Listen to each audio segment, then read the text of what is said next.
일어나려면 정신줄 번쩍 병들지 않은 건강한 뉴스 건강한 대화 몸에 좋은 것 뉴스 생로 병사의 비밀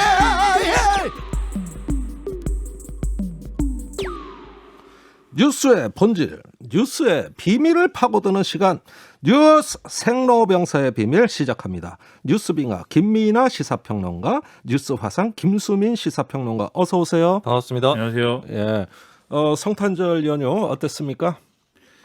사이버 세상에서 예. 저희 동물 친구들과 함께 네. 즐겁게 지냈습니다. 예고하신 대로 지내셨나요? 서로 선물을 주고 받으며. 아, 그래요? 네. 예, 즐거우셨기를 바랍니다. 화사는요? 네, 저의 연휴는 예.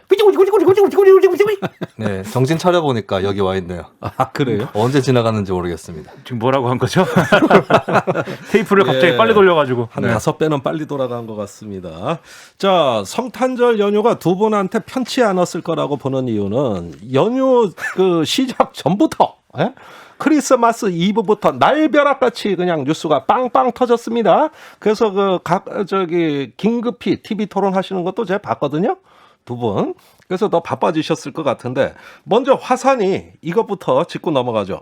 크리스마스 직전에 정직 2개월 징계에 대해 집행정지 신청을 냈던 윤석열 검찰총장 법원의 인용 판결을 받아 직무에 복귀했습니다. 네, 판결 내용을 조금 살펴보자면요. 징계 사유 불인정이 떨어졌는데 네. 정치적 중립에 관한 부적절한 언행, 이게 징계 사유지 않았습니까? 네. 그렇다고 단정하기 어렵다라는 판결이 단정하기 나왔고요. 어렵다. 그리고 몇 가지는 유보가 나왔는데요. 재판부 분석 문건 작성 및 배포는 부적절하나 예. 구체적 작성 방법이나 경위에 대해 추가 심리가 필요하다. 예. 그리고 채널A 사건 감찰 및 수사 방해에 대해서는 제출된 자료만으로 정확한 판단이 어렵다라고 했고요. 결정적으로 징계 절차의 흠결이 지적이 됐습니다. 아하. 의결 정족수 미달, 그러니까 예. 3명만으로 기피 신청이 의결이 돼버렸고 네. 또 징계 의결도 기피 신청 받은 위원들까지 참여했기 때문에 이것은 무효다라고 무효다. 하는 그런 취지의 내용이었고요. 예. 그러면서 윤석열 총장이 복귀를 해서 코로나19 대책회의, 또 수사권 조정 준비 상황 점검, 월성원전 등 주요 수사 상황 보고 이렇게 활동을 이어갔습니다. 아하. 법무부가 즉시 항고를 할 거냐?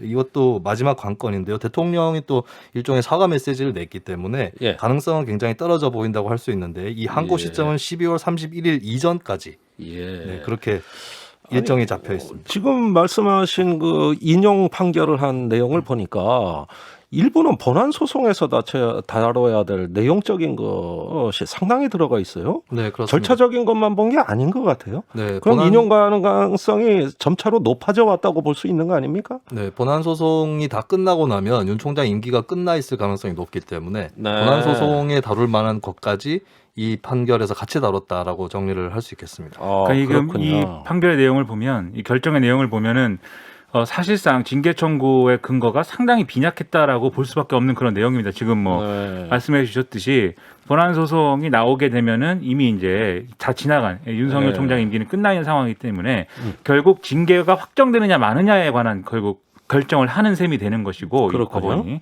그러다 보니까 이제 징계 내용에 대해서도 다룬 건데 지금 보시면은 뭐 결국은 재판에 갔을 때 윤석열 총장이 이길 가능성을 지금 배제할 수 없기 때문에 이게 네. 결국은 인용 결정이 된 거거든요.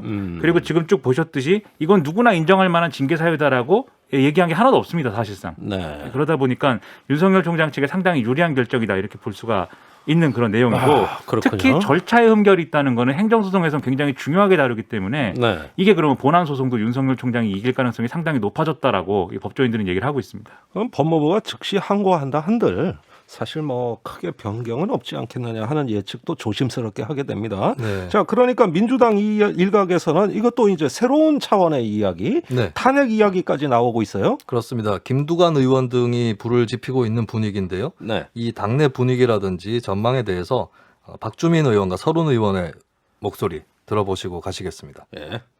탄핵을 이야기하시는 분, 탄핵까지는 아니다라고 얘기하시는 분, 특검을 해야 된다는 분, 굉장히 좀 많은 이야기들이 지금 오고 가고 있는 것이 사실이고요. 여러 그런 이야기들이 좀 더 종합이 돼서 당의 입장이 좀 결정되지 않을까 이렇게 생각합니다. 저로서는 탄핵하고 싶습니다. 그러나 사법 판단이 있기 때문에 이게 탄핵에 직접 들어갔다가는 역풍을 맞을 소지가 있다고 보기 때문에 예. 조심스러워야 한다고 봅니다. 그러나 아직은 시간이 있다고 봅니다. 네. 자, 박주민 의원 YTN 라디오, 서른 의원 CBS 김현정의 뉴스쇼에서 한 발언을 각기 소개해드렸네요. 네. 자, 계속 좀 이야기해 주세요. 서른 의원 같은 경우는 윤 총장 징계위 열릴 때도 내가 하라면 해임이지만 정직이 나올 것 같다라고 예측을 했는데 이번에도 탄핵을 했으면 좋겠지만 잘 안 될 것 같다라고 예측을 한 셈이죠. 당내에서 여러 기류가 있는 것 같고 아직까지 확실히 정리된 것 같지는 않습니다. 근데 탄핵 심판의 청구 인용 요건을 보면 공직자의 파면을 정당화할 정도로 중대한 법 위반이 있는 경우라고 했기 때문에 이번에 어떤 검사 징계위원회에서 정직 처분이 떨어졌지 않았습니까? 그것도 집행정지가 됐는데 같은 사유로 탄핵을 할 수 있을까? 여기에 대해서는 굉장히 회의적이다. 서른 의원이 바로 그 얘기했어요. 그렇습니다. 그래서 새롭고 더 중대한 헌법 및 법률 위반이 있어야 탄핵이 가능하지 않을까 이렇게 전망이 나옵니다. 그래서 김두관 의원 같은 경우는 그렇기 때문에 뭐 특검이라든지 이런 걸 통해서 공수처라든지 이런 걸 통해서 새롭게 지금 범죄 사실을 확인하면 된다 이렇게 또 주장도 하는데 그렇게 하려면 그 사실상 그러면 윤석열 검찰총장과 정권의 대결 구도를 내년까지도 계속 끌고 가야 된다는 얘기거든요. 그렇게 할 수 있는 동력이 지금 있느냐, 재보선도 있는데 이게 이제 의문인 거죠. 그렇죠. 뭐 특검 추진하고 하다 보면 국회 의결하고 하다 보면 이제 임기도 얼마 안 남을 것 같아요. 그렇죠. 네. 자, 추미애 장관 이미 사의를 표명한 상황입니다. 네. 지금 윤 총장과 관계없이 개각은 단행되리라 봅니까? 연내 개각이 서너 개 부처에서 있을 거다라는 예측이 나오는데요. 중소벤처기업부, 산업통상자원부, 문화체육관광부, 고용노동부 그리고 법무부 이쪽에서 거론이 되고 있고 홍남기 유은혜 부총리도 교체될 수도 있다. 이런 그럼 관측도 상당히 중간 규모의 그렇죠. 개각이 전망되고 있네요. 네, 사실상의 임기 마지막의 어떤 그 기간을 만들어내는 그런 개각이라고 볼 수가 있겠는데 한편 이제 청와대에서도 노영민 비서실장과 김상조 정책실장이 교체될 확률이 높다라고 관측이 나오고 있고요. 그리고 추미애 법무부 장관의 후임은 누구냐 여기도 많이 관심이 집중이 되고 있는데 전에 제가 한번 정치인이 되느냐 검찰이나 학계 출신이 되느냐 이 차이가 굉장히 클 거다라고 말씀을 드렸지 않습니까? 이 박범계 의원, 소병철 의원, 김인혜 인하대 로스쿨 교수 3명이 거론이 되다가 박범계 의원이 유력하다 이런 보도가 계속 쏟아지고 있습니다. 그러니까 이 추미애 장관 얘기가 특히 의미심장한 것이 추미애 장관이 언제 그러면 바뀌는 거냐가 초미의 관심사고 여기에 따라서 언론에 보도되는 내용들이 지금 다 다릅니다. 그래서 다른 장관 후보자들과 다른 장관들과 같이 이제 교체될 것이다. 이렇게 보는 측면이 있는가 하면 아니다. 원포인트로 추미애 장관부터 교체할 것이다.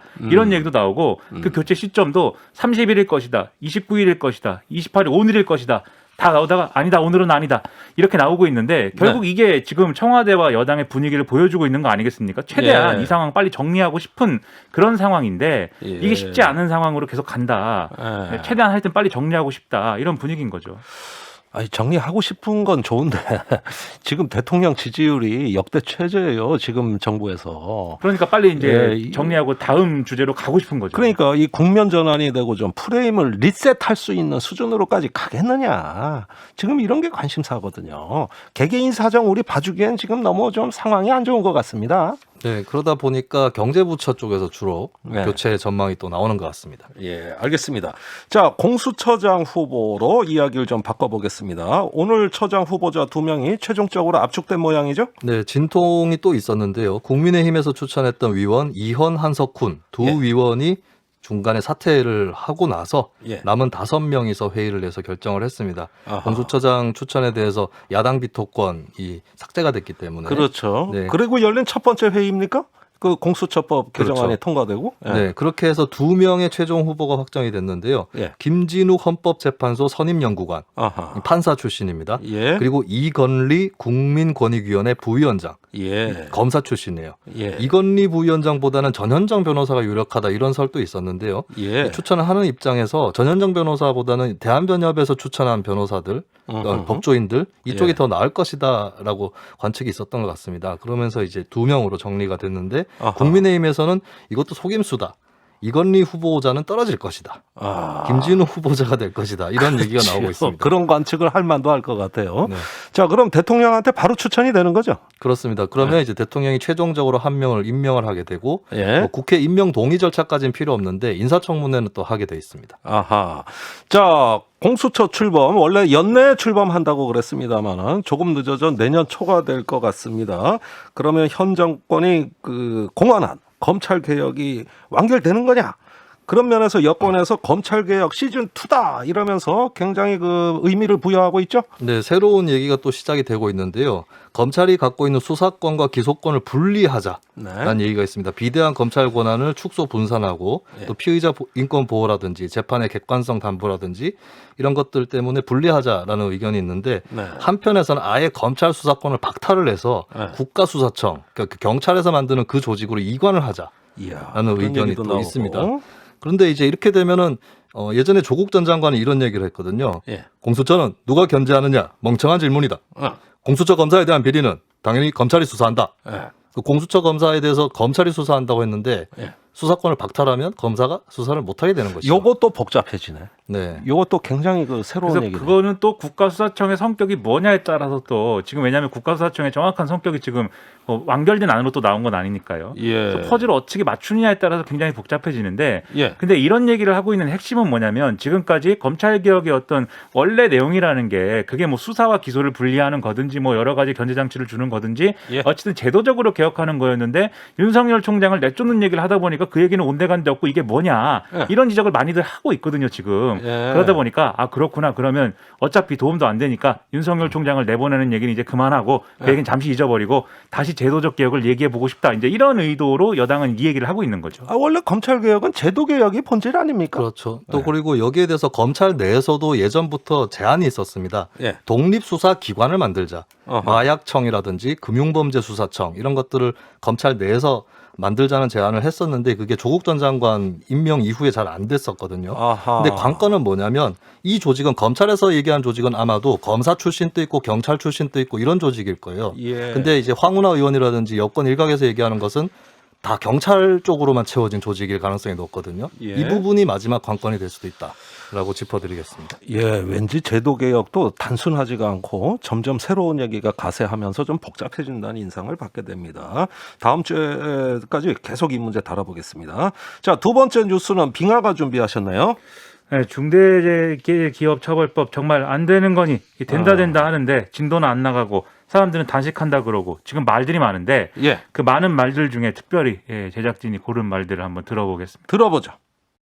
지금 야당도 지금 심의를 지금 거부하고 있는 이런 지금 상태라서 조금 조건은 여러 가지로 악조건이긴 합니다만은 최대한 야당도 설득하고 해서 조금 해봐 주세요. 여태까지 여당이 다 통과시켰잖아요. 많은 법을 통과시켰는데 왜 이 법은 꼭 야당이 있어야 돼요? 그 사람들 안 들어오면 여당에서 그냥 해주세요. 연내 중대재해법 제정, 김진숙 복직, 문재인 대통령의 결단을 촉구합니다. 2020년 12월 28일 시민사회원로 73인 일동. 자, 들으신 음성이 첫 번째가 김태년 민주당 원내대표, 두 번째가 김미숙 김영균 재단 이사장. 아주 김태년 대표한테 그냥 들이받아 버리셨어요. 아주 굉장히 통렬하게 아주 점잖게 말씀하셨습니다. 들이받은 것까지는 아니에요. 코피 나고 이러니까 죄송합니다. 점잖게 얘기했지만 날카로웠습니다. 그렇습니다. 세 번째는 시민사회 원로 28일 기자회견 현장 소리 들으셨습니다. 자, 지금 단식이 꽤 벌써 경과가 됐습니다. 건강도 걱정이 됩니다. 그렇죠. 고 김영균 씨 어머니 김미숙 씨하고 고 이한비 PD 부친 이용관 씨 국회의사당 앞에서 단식 농성한 지가 이제 18일째가 되는 것인데. 18일째 제일 힘드실 때예요. 그렇죠. 오늘 다른 또 산재 재난 참사 유가족들로 구성된 중대재해기업처벌법 제정운동본부가 오늘부터 이제 동조 단식에 돌입하겠다라고 이제 밝힌 상황입니다. 그렇군요. 여기다가 이제 방금 들은 이제 이 음성 중에 함세웅 신부와 권영길 전 민주노동당 대표 등이 참여하는 이 시민사회 원로들 의 경우도 오늘 기자회견을 열고 이렇게 중대재해기업처벌법 제정 그리고 김진숙 한진중공업 해고자의 복직 이거에 대해서 이제 문재인 대통령이 직접 나서야 된다라고 강조하는 그런 내용이었거든요. 이런 상황이 되다 보니까 지금 유가족들하고 함께 농성 중인 정의당의 김종철 대표의 경우는 연내에 아무튼 이 법안을 처리하기 위해서 3당 회동을 제안한 상황인데 이게 될 것이냐는 좀 의문입니다. 3당 회당 제안도 뭐 성사가 안 된다면 언제 이게 되겠습니까? 저기 조금 전에 김태년 원내대표 얘기가 자기들은 하려고 그랬는데 야당이 안 해줘서 심리를 거부해서 안 되는 거다. 이렇게 야당 탓이라고 하고 있거든요. 이런 자세로 이게 초당적인 뭐가 나오겠습니까? 그 사실 양당이 서로에게 이제 뭐 이게 좀 책임을 미루는 듯한 그런 어떤 태도를 보이고 있는 건데요. 네. 국민의힘은 더불어민주당에 내 여러 가지 의견이 있으니까 하나로 통일이 안 되니까 단일안을 마련해 오면은 논의에 참여하겠다. 지금은 참여를 안 한다. 이렇게 주장을 하고 있습니다. 아하. 더불어민주당 김태년 원내대표의 경우에는 방금 들으셨지만 그 얘기를 하면서 오늘 이제 최고위에서는 듣도 보도 못한 논리다. 이 국민의힘의 주장은. 예. 그러면서 중대재해법을 처리할 의지가 없는 것을 숨기기 위해서 또 해괴한 논리를 만들고 있다. 이렇게 평가를 했습니다. 예. 근데 지금 들으신 이제 김미숙 씨의 이제 주장을 보면 예. 사실은 더불어민주당도 일정 정도 해괴한 논리에 속할 수 있는 그런 얘기를 하는 것처럼 보이는 것도 사실이거든요. 네. 이거야 이런 법안이야말로 여당의 의지를 가지면은 처리할 수 있는 법안이 될 것이고 예. 그리고 좀 여러 가지로 뭐 법적인 여러 가지 무리수가 있다라는 부분에 있어서는 충분히 논의를 해서 사실은 좀 다듬으면 되는 문제인데 예. 서로의 탓을 하면서 지금 지지부진한 상황을 만들고 있기 때문에 단식하는 분들 입장에서는 그야말로 답답할 수밖에 없는 그런 상황인 겁니다. 아니 그러니까 의견 대립이 아니라 이것을 여야 간에 대화할 수 있는 테이블 자체가 안 되고 있다 이거 아닙니까? 그렇죠. 법안 소위에서 논의가 안 되고 있다 이거예요. 근데 이러면 무슨 핑계가 더 있을 수 있습니까 여야가? 민주당이 처음부터 당론으로 확실히 정하지 않고 상임위에서 논의하겠다라고 얘기를 했었거든요. 예. 이 상임위는 국회의 공간인 것이고 그렇다면 예. 야당과 협의를 하는 과정에 절충을 하겠다라는 의지가 분명히 있었던 건데 예. 야당이 안 들어가 버리니까 그러면 우리가 스스로 결정해야 되는 것이고 다시 당론을 통해서 입장을 만들어내야 되는 그런 상황에 부딪힌 것이죠. 예. 어떻게 보면 좀 밖에 있는 힘을 이용해가지고 적절한 안을 도출을 하고 싶었는데 그 예. 파트너가 사라져버렸다. 이렇게 볼 수 있겠습니다. 더불어민주당은 일단 이렇게 설명을 했습니다. 오늘 법사위에 각 부처 의견을 취합한 정부안이 제출이 되면 내일 법안 소위를 열고 논의를 이어갈 거다. 그러니까 국민의힘도 법안 심사에 참여를 해서 국민과의 약속을 실천해야 된다. 이렇게 얘기를 하고 있는 이런 상황인데 이것도 계속 사실은 내일 논의를 본격적으로 할 것이다. 또 내일 할 것이다. 또 다시 이제 내일은 진짜로 할 것이다. 네. 뭐 이렇게 가니까 사실 이걸 듣는 사람 입장에서도 예. 계속해서 이제 내일로 가는 것은 이제 맞는 거냐 예. 이런 의문이 드는 거죠. 아니 좋습니다. 그러면은 지금 이제 이것을 합의하기 위한 어떤 그 법안 심사 소위가 열린다고 하자고요. 내일이라고 이제 또 이야기가 나오고 있으니까. 그런데 문제는 초기에 그 정의당 안보다 후퇴하는 안을 또 슬쩍 집어넣어가지고. 저번같이 김용균 없는 김용균법을 통과시키는 지난해 그 우우가 또 범해지는 거 아니냐 이런 불안도 있어요? 그래서 오늘 경향신문의 경우에는 예. 기사 제목이 누더기가 될 수 있다 이런 내용입니다. 아하. 그래서 이 지금 당정이 합의를 하는 과정의 논의 내용을 보면은 예. 중대재해법의 이제 규모나 단계별 시행을 들어간다든지 이제 처벌 요건 완화한다든지 예. 이런 내용들을 사실상 검토하고 있는 건데 예. 정의당하고 이제 이 논점이 형성됐던 게 50인 미만 사업장의 법 적용을 유예한다 이 대목이 이제 지금까지 논란이었죠. 예. 근데 이건 차라리 기간이나 이런 걸 정해서 좀 조절할 수 있는 문제일 텐데 예. 핵심적인 게 지금 인과관계 추정 관련 조항입니다. 이건 뭐냐면 산업재해가 일어났을 때 예. 이 산업재해가 어떤 그 원청이나 또는 이제 경영진이 책임이 있다라고 추정할 수 있으면 거기에 대해서 이제 그 책임을 물을 수 있는 것이고 예. 내 책임이 아닙니다라고 하는 거를 이제 원청이나 경영진이 입증해야 되는 내용. 그게 이제 지금 인과관계 추정 조항이거든요. 그럼 이게 핵심 아닙니까? 이제 네. 노동자나 그 밑에 있는 다른 사람에게 책임을 떠넘기지 않게 하기 위한. 네. 근데 이것도 사실은 후퇴하는 분위기인 것이고 그다음에 이 기업이나 그다음에 경영진을 처벌할 때 과잉금지 원칙이 어긋나지 않도록 벌금형과 손해배상액의 상한을 정해야 된다. 이런 얘기도 지금 나오고 있어서 그럼 네. 처벌 규모가 그러면 또 줄어드는 그런 내용이 또 있는 거죠. 그리고 또 처벌 대상과 관련돼서 경영 책임자에 대해서는 안전 업무를 담당하는 이사로 한정하든지 네. 그게 아니면 뭐 또는 도급인이라는 범위가 있는데 이건 도급인도 책임져야 된다. 이게 도급계약이라는 내용이 있지 않습니까? 예. 도급계약을 한 도급인의 경우에도 책임질 수 있게 하겠다라는 건데 왜냐하면 도급제도라는 게 여러 가지로 책임을 회피하는 여러 가지 수단으로 악용되고 있거든요. 예. 사실상의 파견이나 사실상의 하청임에도 불구하고 예. 근데 여기서 임대나 위탁은 제외한다. 이런 안도 지금 거론되고 있기 때문에 기업 입장에서 빠져나갈 수 있는 여러 가지 구멍을 만들어주는 듯한 그런 논의가 지금 진행되고 있다는 지적이 나오고 있는 거죠. 자, 이 문제 우리 방송에서 벌써 몇 번째 다루는지 모르겠는데요. 자, 기업의 불편하고 하고 책임지는 문제를 이야기하는 근본 뜻은 노동자들의 죽음을 막아보자는 취지입니다. 이런 어떤 여러 가지 개정인이 과연 지금 이 산업재해를 줄일 수 있느냐 아니냐 이런 방향으로 논의돼야 되는 거잖아요. 그렇죠. 오늘도 계속 죽어가고 있지 않습니까? 그렇죠. 오늘 이제 쭉 나온 소식들만 봐도 이제 마음이 좀 아픈데 오늘 이제 안양시의 동아우치카 공장 3층 옥상의 설탕청 창고에서 작업을 하던 노동자 2명이 쏟아진 설탕에 이제 매몰이 됐습니다. 예. 한 명은 가벼운 부상에 그쳤지만 한 명은 이제 끝내 사망한 그런 사고가 일어났고요. 아휴, 그 지난 23일에는 30대 롯데 글로벌 로지스 택배 노동자가 또 집에서 숨진 채로 발견이 됐는데 예. 항상 이런 사고는 마찬가지 내용입니다. 동료 기사의 증언을 보면은 300개 안팎의 배달 물량을 소화하기 힘들어해서 내년부터 일부 물량을 다른 기사에게 넘기기로 합의했다. 이런 얘기를 하고 있는데 예. 매일 아침 6시에 출근하고 밤 9시, 10시에 퇴근하면서 하루에 14시간, 15시간씩 일하다 보니까 입사 직후와 비교해서 무려 20kg이 체중이 감소했다. 이제 이런 내용. 체중이 20% 감소하셨다. 네. 이건 뭐 확실한 과로사네요. 그렇죠. 근데 이 사고의 택배 기사가 과로사한 걸로 추정되는 사고의 형태는 다 이런 식입니다. 대개가. 그렇죠. 그리고 22일에는 한진택배 택배노동자 김모 씨가 하루 16시간씩 일하다가 뇌출혈로 쓰러졌습니다. 이분은 뭐 사망하거나 이런 건 아직 아니지만. 아니 그 과로 그 부작용이 대부분 심혈관계 질환으로 가장 많이 나타나더라고요. 그렇죠. 예. 그리고 꼭 중대재해기업 처벌법 문제와 직접적으로 연관되지 않더라도 지금 그야말로 말도 안 되는 상황에 놓인 노동자들이 굉장히 많이 있는 게 예를 들면 최근에 또 화제가 됐던 뉴스가 이주 노동자들이 비닐하우스로 돼 있는 그러한 이제 기숙사에 살면서 네. 농업이나 이런 데 종사하고 있는 그런 현장들이 많이 보도가 되지 않았습니까? 네. 심지어 이것도 처음 보도된 것도 아니에요. 아무도 이런 것에 대해서 신경 쓰지 않습니다. 그러니까 이런 게 맞는 세상이냐. 해고 노동자는 알겠습니다. 35년째 복직이 안 되는데 이런 세상에 계속 살자고 하는 것이 지금 정치권이 하는 이 얘기인 거냐. 이런 데서 이제 의문이 된다 이겁니다. 자, 정치권 조금 더 속도를 내주시기 바랍니다. 정말 인내 한계가 넘치는 그런 상황에서 여러분들이 단식에 합류하고 있습니다. 제발 좀 좋은 소식 들었으면 좋겠습니다. 잠시 후 이야기 이어나가겠습니다.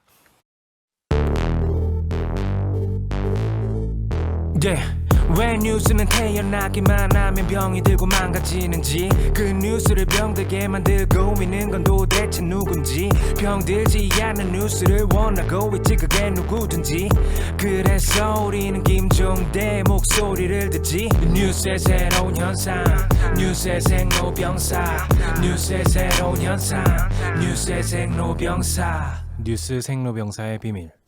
자, 화산이 준비한 세 번째 뉴스는요. 네, 코로나19 관련 소식인데요. 일단 정은경 질병관리청장 오늘 브리핑 내용 듣고 가시겠습니다. 네. 영국 입국자에 대한 전장 유전체 분석 결과 12월 22일에 입국한 3명의 검체에서 영국 변이 바이러스를 확인하였습니다. 현재 시행 중인 영국발 항공편 운항 중단은 일주일 연장하되 향후 추이를 점검하여 운항 중단에 대한 여부를 지속적으로 검토하겠습니다. 네, 역시 영국발 바이러스가 문제군요. 네, 그렇습니다. 오늘 방역 당국이 영국에서 입국한 환자 3명의 검체에서 변이 바이러스를 확인했다라고 발표를 했습니다. 참고로 이 3명과 무관한 거, 그러니까 입국 뒤 26일에 80대 남성이 사망을 하지 않았습니까? 그 경우하고는 좀 무관한 3명의 가족 입국자 얘기인데요. 입국 직후에 그래도 확진이 돼서 공항에서 즉시 격리가 됐기 때문에 접촉자는 없는 것으로 알려지고 있습니다. 어쨌든 지금 유럽은 물론이고 전 세계적으로 이미 영국발 바이러스가 퍼져 있고 아시아에서도 일본, 싱가포르 이미 나타났었거든요. 그렇다면 한국에서 유입이 되고 전파되었다 이거는 기정사실화 해야 될 것 같습니다. 아유, 영국에 변이 바이러스 나타났다는 게 지난주 소식인 것 같은데 무지한히 빨리 퍼지네요. 네, 그렇습니다. 정말 세계화 이 퍼지는 속도가 아주 가공할 속도다. 네. 이렇게 빠른가 하는 생각이 들어요. 자, 그런데 용어를 변이라고도 하고 변종이라고도 합니다. 어떤 쪽이 맞습니까? 방역 당국에서 변이라고 쓰는 게 맞다라고 얘기를 했습니다. 변종이라고 했을 때는 종의 성질이 달라지는 수준인데 변이는 유전자 서열이 좀 바뀌는 그런 차이가 있어서 이번 경우는 염기 서열이나 아미노산 수준에서만 달라졌다. 그래서 변이가 더 적합하다. 이렇게 또 얘기를 하고 있습니다. 코로나 20이나 코로나 21이 오면 그게 이제 변종인 거고 예. 지금은 변이라고 하는 것 같습니다. 예, 19에 무슨 형 이렇게 하는 거죠. 그렇습니다. 그렇죠. 예, 뭐 G형, H형 이런 식으로. 네. H. 예. 아, 예. 자, 영국에서 아스트라제네카가 곧 긴급 사용 승인을 받을 것이다. 이런 소식 들려오죠? 네, 영국 의약품 건강관리 제품 규제청에서 긴급 사용 승인이 임박했다라는 소식이 들려오고 있습니다. 네. 이 아스트라제네카 제작사 CEO도 변이에도 효과적일 것이다 얘기를 하면서 아마 임상에서 좀 문제가 있었던 것을 극복했다라고 봐야 될 것 같아요. 그게 사실이라고 한다면. 예. 그게 이제 순조롭게 진행이 되면 내년 1월 4일부터 영국에서 접종이 시작이 될 것 같고 유럽 국가들도 따라서 시작을 할 것 같습니다. 자, 아스트라제네카가 운반이나 보관에 좀 상당히 그래도 용이한 그렇죠. 백신이죠. 네, 예. 냉장고에 그냥 보관을 할 수도 있고 대량 생산도 다른 백신보다 조금 더 수월하게 가능합니다. 예, 아이고 좋은 소식입니다. 자, 우리가 먼저 계약한 백신이 바로 이 아스트라제네카였습니다. 그런데 백신 접종 계획이 어떻게 되는지 오늘 문재인 대통령이 직접 한 이야기가 있다고요? 네, 수석 보좌관 회의에서 직접 발언을 했는데요. 우리나라가 백신을 충분히 확보하지 못했다거나 접종이 늦어질 것이란 염려가 일각에 있다. 하지만 사실이 아니다. 네. 라고 밝혔습니다. 현재로서는 4,600만 명분의 백신 구매가 결정이 됐고 그중에 3,600만 명분은 확실하게 구매 계약이 완료가 됐고 1천만 명분이 계약 체결 진행을 하고 있는 그런 상태죠. 예. 정부 계획은 내년 2, 3월부터 접종이 시작되는 것인데 글쎄요 어느 정도의 단계에서 많이 전개가 될 건지 이거는 조금 미지수인 것 같고요. 네. 마지막 하나의 그 관건이 있습니다. 집단 면역인 건데요. 예. 보통 이제 60%가 접종을 하면 집단 면역이 형성된다. 이게 통설이었는데 예. 해외 전문가들이나 이쪽에서는 70 내지 85%가 되어야 될지도 모른다. 아하. 이런 얘기가 또 나오고 있습니다. 알겠습니다. 뉴스 생로병사의 비밀은 여기까지입니다. 뉴스 화상 김수민, 뉴스빙아 김민아 두 분 수고 많으셨습니다. 네, 고맙습니다. 고맙습니다.